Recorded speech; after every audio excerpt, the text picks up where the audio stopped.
Hello guys. तो चलिए आगे बढ़ते हैं। इस वीडियो में हम लोग देखने वाले हैं बॉक्स मॉडल और बॉक्स साइजिंग। ओके, तो चलिए शुरू करते हैं। यहाँ पर देखिए HTML CSS दोनों रेडी है।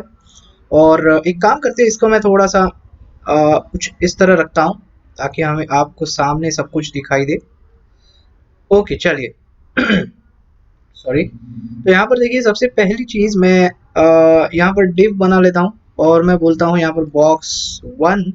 और मैंने सेव किया, ठीक है। इसको सेव किया। सेव करने के बाद मैं एक पैराग्राफ लूंगा, लॉरेम इप्सम ले रहा हूँ मैंने।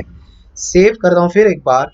तो यहाँ पर देखिए आपको कुछ इस तरह दिखाई देगा। ओके, अब मैं CSS अप्लाई करता हूँ इसी box1 पे।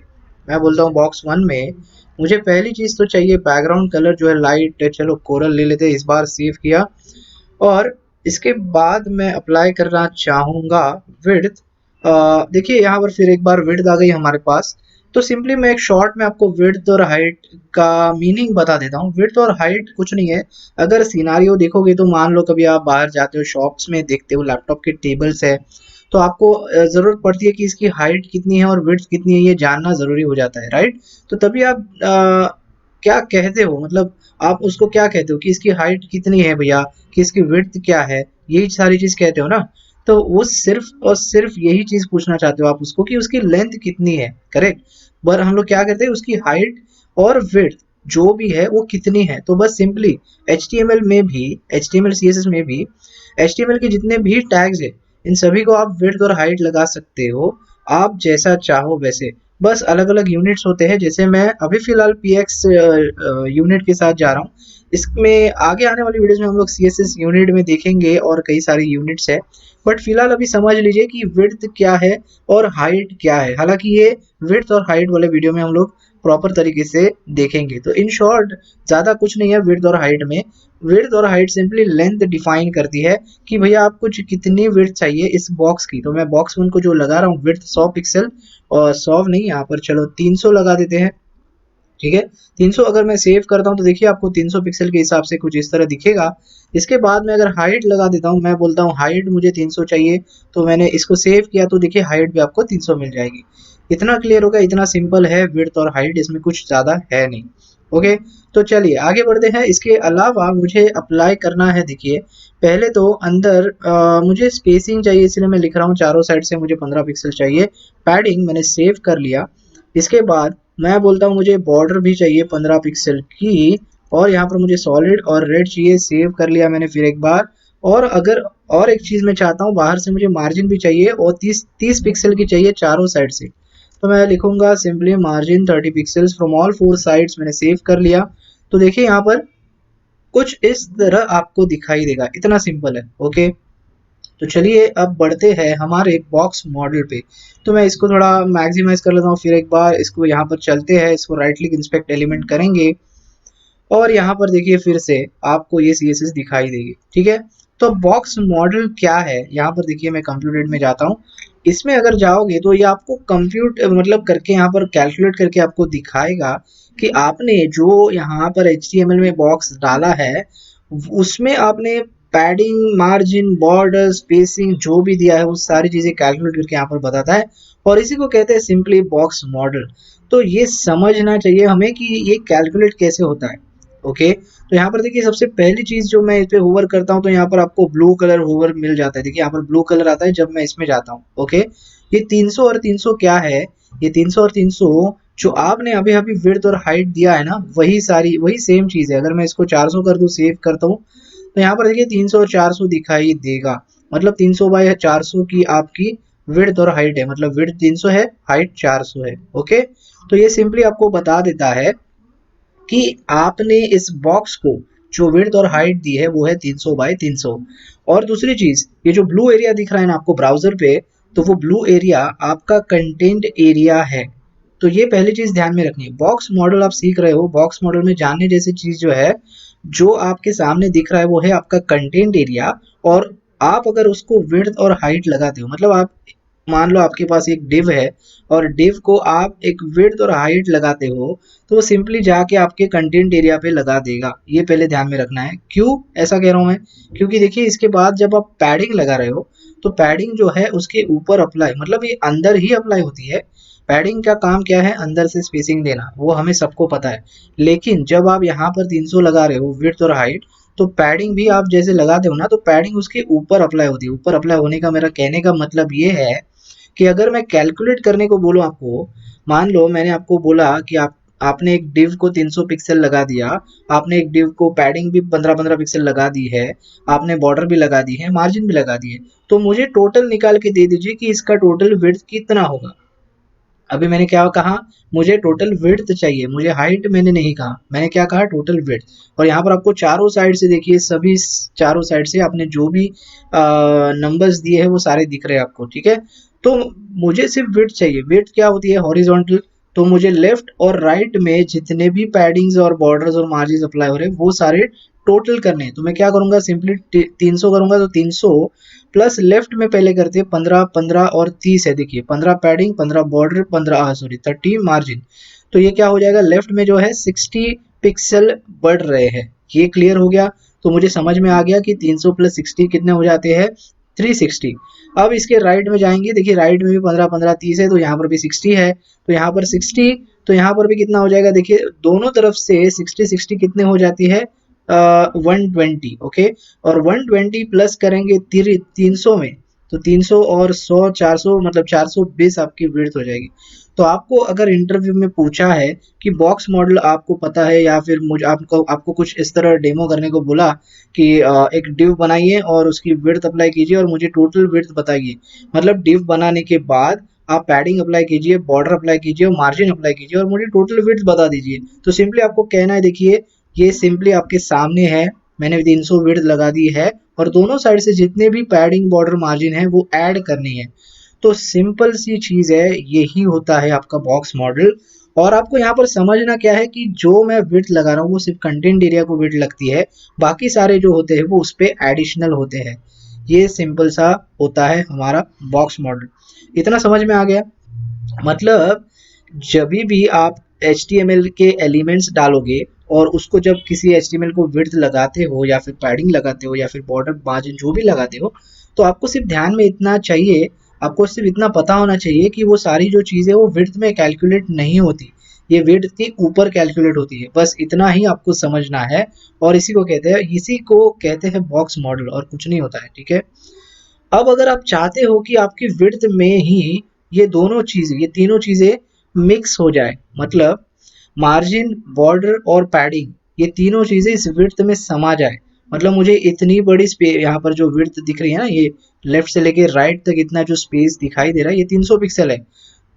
ये 300 पिक्सल एक्चुअली नहीं है, ये 300 पिक्सल प्लस प्लस प्लस है। ओके, मतलब आपने अगर गिना इसको 300 पिक्सल, सिर्फ आपका ये जो लाइट कोरल का जो बैकग्राउंड है ना वही 300 पिक्सल है, प्लस आपकी ये जो 15 पिक्सल है ना ये एक्स्ट्रा है, मतलब 315 हो जाती है। और यहाँ पर 315, 330, और ऊपर से ये आपकी क्या लगा आपने, अंदर पैडिंग भी है। देखिए ये 15 आपको दिखाई नहीं दे रही है, लेकिन यहाँ पर देखिए स्पेसिंग है ना, ये पैडिंग भी है।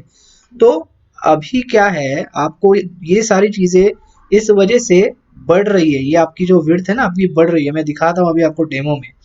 तो इसके लिए और एक प्रॉपर्टी है, देखिए अगर आपको विड्थ मतलब जहां पर यहाँ पर आपको जो 300 पिक्सल दिख रहा है ना, तो मुझे 300 पिक्सल में ये सब चीजें अंदर डालनी है।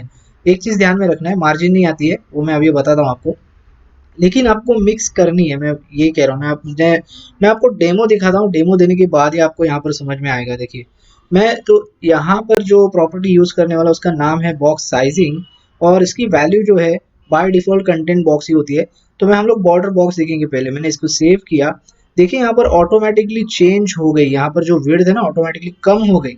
अब एक्चुअल में कम नहीं हुई है, उसने किया क्या है, देखिए यहाँ पर देखिए ऑटोमेटिकली आपकी जो विड्थ है वो 240 हो जाती है।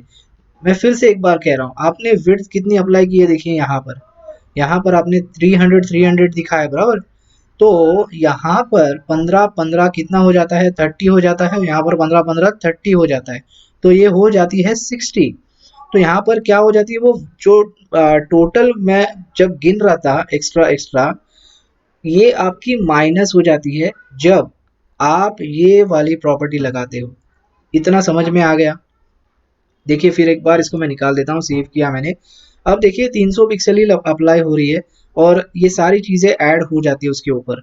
लेकिन जैसे आप ये प्रॉपर्टी लगाते हो बॉक्स साइजिंग बॉर्डर बॉक्स, तो ये सारी चीज़ें जो है इसके अंदर चली जाती है। मार्जिन नहीं कह रहा हूँ मैं, मार्जिन नहीं आती है इसके अंदर, ये ध्यान में रखना है। तो मार्जिन छोड़ के बॉर्डर और जो पैडिंग है ना, ये वाली 15-15-30 और ये 15-15-30, तो अगर आप माइनस करोगे, देखिए मैं आपको कैल से निकाल के दिखाता हूँ। यहाँ पर 300 में से अगर मैं माइनस करता हूँ 60, आपका बचेगा 240। तो देखिए यहाँ पर आपका कंटेंट एरिया जो बचता है वो 240, लेकिन ये जो टोटल विड्थ जो है ना वो आपकी टोटल 300 ही है।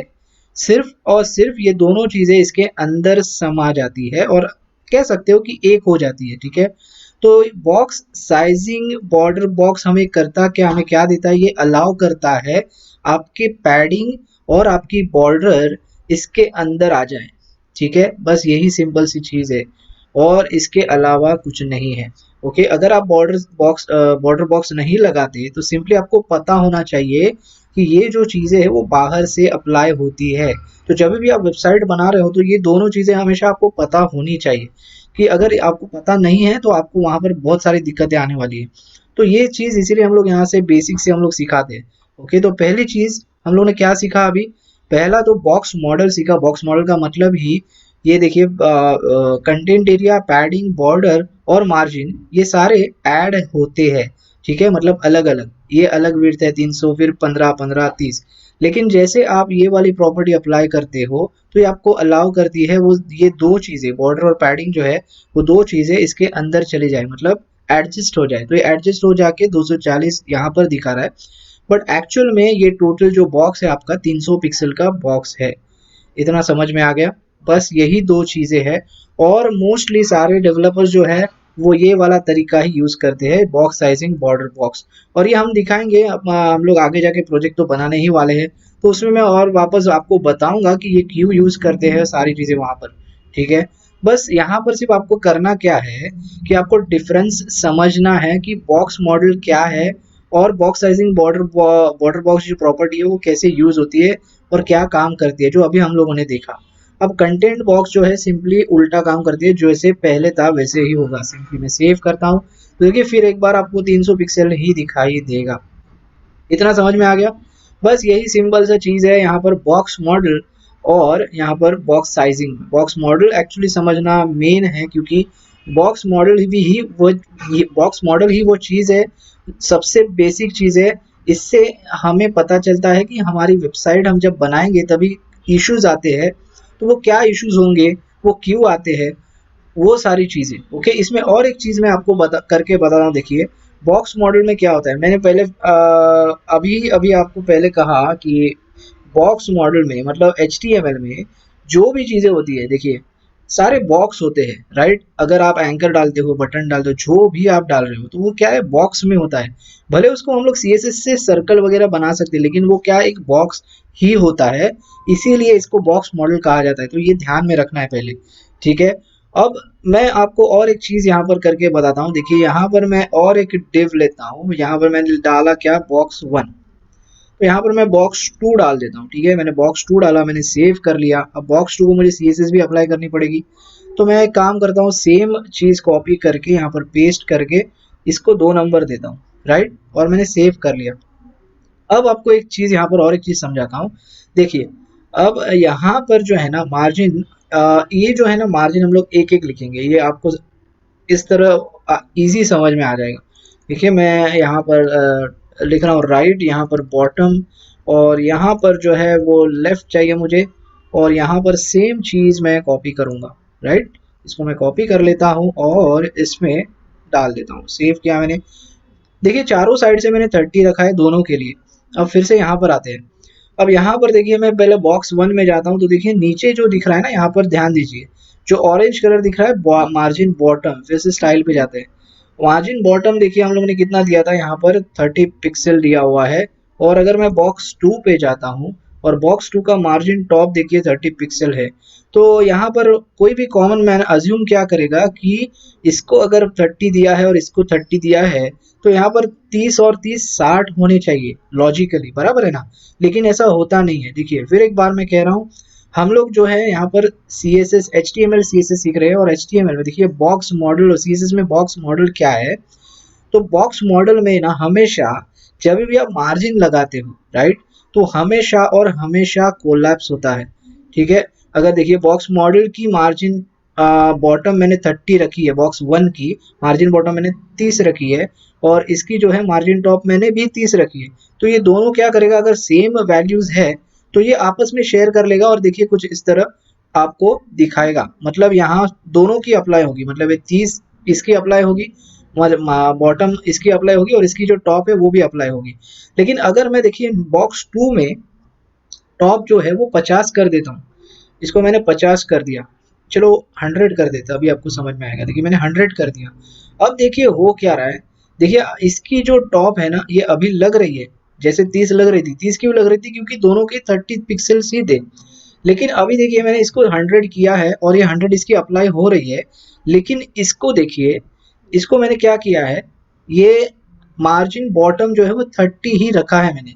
तो इस हिसाब से क्या होना चाहिए था, देखिए फिर एक बार ये ऊपर तक जा रही है, यहाँ तक टच हो रही है, राइट, मतलब ये अभी भी वो कोलैप्स ही है। लेकिन मुझे कहने का मीनिंग, मुझे आपको समझाना क्या है, जिसकी ज़्यादा वैल्यू होती है ना वो उसको ज़्यादा प्रेफरेंस देता है। ओके, बस यही चीज़ मुझे समझानी है। और यहाँ पर जो होता है ना, ये बॉक्स मॉडल के वजह से जब हम मार्जिन डालते हैं मार्जिन हमेशा कोलैप्स होती है। तो ये भी चीज़ थोड़ी सी ध्यान में रखनी है। लोग क्या है, कंफ्यूज हो जाते हैं कि अरे ये क्यों हो रहा है, ये क्यों हो रहा है, वो पहले हमें समझना चाहिए, राइट। तो ये कोलैप्स होती क्यों है, तो कोलैप्स सिंपली उसका कह सकते हैं डिफ़ॉल्ट बिहेवियर है, ऐसा भी कह सकते हो आप लोग। लेकिन बॉक्स मॉडल में हमेशा मार्जिन जो है आपस में कोलैप्स होती है। तो यही चीज़ मैं मुझे दिखानी थी यहाँ पर, ये और एक और चीज़ है इससे रिलेटेड, इसीलिए। तो बस यही सारी चीज़ें हैं बॉक्स मॉडल को लेके, और बॉक्स साइजिंग बॉर्डर बॉक्स इसके साथ कैसे काम करती है। तो जैसे कि मैंने कहा, देखिए हमेशा आपको बॉक्स साइजिंग बॉर्डर बॉक्स की जो प्रॉपर्टी है वह है, वो हमेशा आपको यूज़ करनी है, और 99% डेवलपर्स सारे यही यूज़ करते हैं। आपकी वेबसाइट जब आप बनाते हो तो हमेशा स्टार लगा के, मतलब ऊपर सभी एलिमेंट्स के जितने भी आपके पास HTML के एलिमेंट्स है उन सभी पे यहाँ पर मैं स्टार लगाऊंगा, और यहाँ पर लिख दूंगा बॉक्स साइजिंग बॉर्डर बॉक्स। इससे क्या होगा, आपको वेबसाइट में प्रॉब्लम्स नहीं आएंगे जब भी आप विड्थ के साथ काम करोगे। विड्थ में आप पैडिंग लगाते हो, मार्जिन अप्लाई करते हो, या फिर बॉर्डर्स अप्लाई करते हो, तो उस टाइम पे आप बिंदास जितनी बॉर्डर चाहिए, जितनी पैडिंग चाहिए, वो सारे अप्लाई कर सकते हो इस एक प्रॉपर्टी के भरोसे। ओके, तो इसीलिए इसको लगाया जाता है, और इसका जो यूज़ है वो ज़्यादा आपको प्रोजेक्ट बनाने के टाइम पर ही समझ में आएगा। तो हम लोग इसका प्रोजेक्ट तो बनाने ही वाले आगे जाके, तो इसको यूज़ ऑफ कोर्स करने ही वाले हैं, तो वहाँ पर और मैं अच्छे से आपको बता पाऊंगा। ओके गाइस, तो फिलहाल इस वीडियो में आई होप अभी आपको सारी चीज़ें क्लियर हो चुकी है। ओके, बॉक्स मॉडल और बॉक्स साइजिंग। अगर फिर भी आपको कुछ डाउट्स है तो मुझे सिंपली आप नीचे कमेंट बॉक्स में क्वेश्चंस पूछिएगा, मैं उसका आंसर आपको वहां पर ज़रूर दूंगा। ओके गाइस, तो बस इस वीडियो में इतना ही, मिलते हैं अगले वीडियो में। Thanks for watching.